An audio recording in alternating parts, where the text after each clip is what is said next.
এগৰাকী লোকশিল্পীৰ সাধক যিগৰাকী লোকশিল্পীৰ হাতত প্ৰাণ পাই উঠিছে লোক সংস্কৃতিৰ বিভিন্ন বাদ্যযন্ত্ৰ ভাস্কৰ্য শিল্প ইয়াৰ উপৰিও পুতলা নাচ ভাস্কৰ্য শিল্প আৰু ৰসাল ব্যক্তি হিচাপে পৰিচিত এগৰাকী লোকশিল্পী তেওঁৰ হাতৰ পৰশত প্ৰাণ পাই উঠিছে বিন বাঁহী গগনা সুতুলি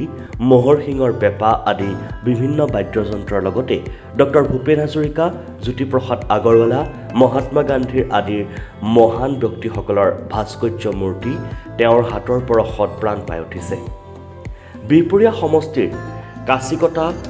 কমাৰবাৰীৰ হেমধৰ শইকীয়া নামৰ এইগৰাকী লোকশিল্পীয়ে গ্ৰীষ্মবন্ধত ঘৰতে অঞ্চলটোৰ যুৱকসকল বিনামূলীয়াকৈ দি আহিছে বাঁহী পুতলা নাচ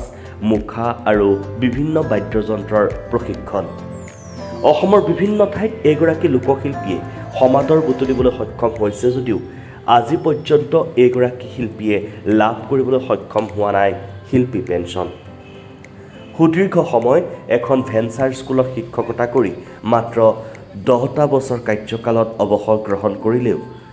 পেঞ্চনৰ পৰা আজিও বঞ্চিত হেমধৰ শইকীয়া তথাপিতো থমকি ৰোৱা নাই তেওঁ বৰ্তমান নিজৰ বাসগৃহতে অঞ্চলটোৰ আগ্ৰহী যুৱকসকলক বিনামূলীয়াকৈ শিল্পকলাৰ প্ৰশিক্ষণ দি আহিছে ব্যক্তিগৰাকীয়ে এতিয়া প্ৰশ্ন হয় এইগৰাকী হেমধৰ শইকীয়াই কেতিয়া লাভ কৰিব চৰকাৰৰ শিল্পী pension news desk report BSP Live 24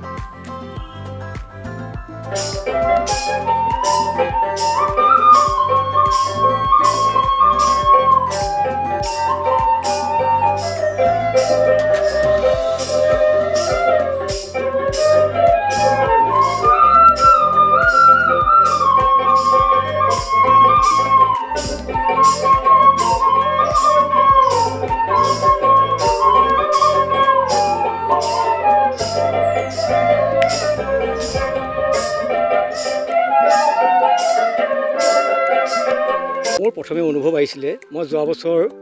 ৰাজবাই বিলঙনিয়াত বৰগীত কৰ্মশালা কৰিলোঁ 57জন ছাত্ৰ ছাত্ৰীৰ লগত এইবাৰ ভাবিলোঁ আমাৰ গাঁৱত মই মোৰ পৰিবাৰ লগত লৈ আৰু মোৰ বাচ্চাটোৰ লগত লৈ অনুভৱ কৰিলোঁ যে তোমালোকে এটা কাম কৰি দিয়া এওঁক ক'লোঁ একে তেওঁহে মোক আগবঢ়াই দিছে এই অনুষ্ঠানটো কৰিবৰ কাৰণে তেওঁ মোক বিশেষ আগবঢ়াই দিলে যে আপুনি যদি আপোনাৰ মনৰ ভাৱ আছে বাদ্যযন্ত্ৰখিনি ল'ৰাখিনিক মাতি আনি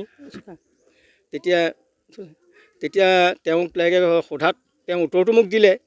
যে আপোনাক মই যি ধৰণে পাৰোঁ সহায় কৰিম আপুনি মাত্ৰ ছাত্ৰ ছাত্ৰীসকলক আগবঢ়াই দিয়ক তেতিয়া মই বাঁহী বজাবৰ কাৰণে কেইজনমান অভিভাৱকৰ ওচৰলৈ গৈ মই ক'লোঁ যে আপোনালোকৰ ল'ৰাকেইটা শিকাবলৈ দিব নেকি তেতিয়া মোক দুজন ল'ৰা আহিলে দুজনৰ পিছত এজনকৈ আহোঁতে মোৰ বৰ্তমান এতিয়া 15জন ছাত্ৰই মোৰ ওচৰত কৰ্মশালাত অংশগ্ৰহণ কৰিলে আৰু তেওঁলোকে প্ৰাথমিক শিক্ষাটো প্ৰায় আজি শেষ হৈছে আজি 2 মাহৰ মূৰত শেষ কৰিছোঁ এতিয়া মই সুখী এটাই মোৰ গাত থকা শক্তিটো যিটো ঐশ্বৰিক বাঁহী বজোৱা এটা ঐশ্বৰিক শক্তি গাত থাকিলেহে বাঁহী বজাব পাৰে আৰু সেই ঐশ্বৰিক শক্তিটো মই তেওঁলোকক দিবলৈ পাই মই আজি মোৰ গৃহস্থী ঘৰখনত আজি মই খুব আনন্দ পাইছোঁ লগতে মই বাঁহী অলপ বনাইছোঁ গগনা বনাইছোঁ সুতুলি বনাইছোঁ যিখিনি মানে আমাৰ বজাৰত দামটো বেছি হয় মোৰ ওচৰত অলপ কম দামতে মই বিক্ৰী কৰোঁ এখন গগনাৰ দাম প্ৰায় 200 টকা হয় কিন্তু বাচ্চাই যেতিয়া বিচাৰে তেতিয়া দিব নোৱাৰে মোৰ ওচৰত খুব কম দামতে পোৱা যায় মই ল'ৰা ছোৱালী যদি তেওঁলোকৰ অনুষ্ঠানলৈ গৈছোঁ তেওঁলোকে বিচাৰিছে তেতিয়া মই খুব কম দামতে মই দিওঁ আপুনি ভৱিষ্যত প্ৰজন্মক কি ক'ব মই তেওঁলোকক এটা কথা ক'ব বিচাৰোঁ অসমীয়া সাহিত্যখন যেতিয়া পঢ়িছে ক শ্ৰেণীৰ পৰা পঢ়ি মাষ্টাৰ ডিগ্ৰীলৈকে মই দেখিছিলোঁ পাঠ্যপুথি পঢ়িছোঁ ময়ো যথেষ্ট পঢ়ি পেলাইনি অসমীয়া বিভাগত মই পঢ়িছিলোঁ পঢ়ি তাত যিখিনি মই পালোঁ আমাৰ অসমীয়া বিষয়টোত সঁচাকৈ ঐশ্বৰিক দিশটো অসমীয়া সাহিত্যত সোমাই আছে আমি কিন্তু উলিয়াই ল'ব পৰা নাই আমাৰ বিশেষ চাৰ্টিফিকেটমুখীহে হৈছোঁ সেইকাৰণে সংস্কৃতিটো আমাৰ পিছ পৰিছে নামঘৰেই হওক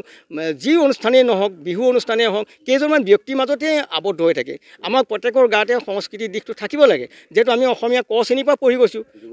যুৱ সমাজ ওলাই আহিবৰ কাৰণে আমি চেষ্টা কৰিব লাগে আৰু শিক্ষকসকলেও আমি চেষ্টা কৰিছোঁ মই এটা দুখ পাইছোঁ মই BEdতো ক্লাছ কৰিছোঁ DLEdত ক্লাছ কৰিছোঁ কলেজবিলাকলৈ মাতি দিছে অসমীয়া মেজৰবিলাকলৈ মাতি নিছে তাত গৈ পেলাই মই তেওঁলোকক শিক্ষকসকলক মই দিছিলোঁ দিয়াৰ পিছত মই নাপালোঁ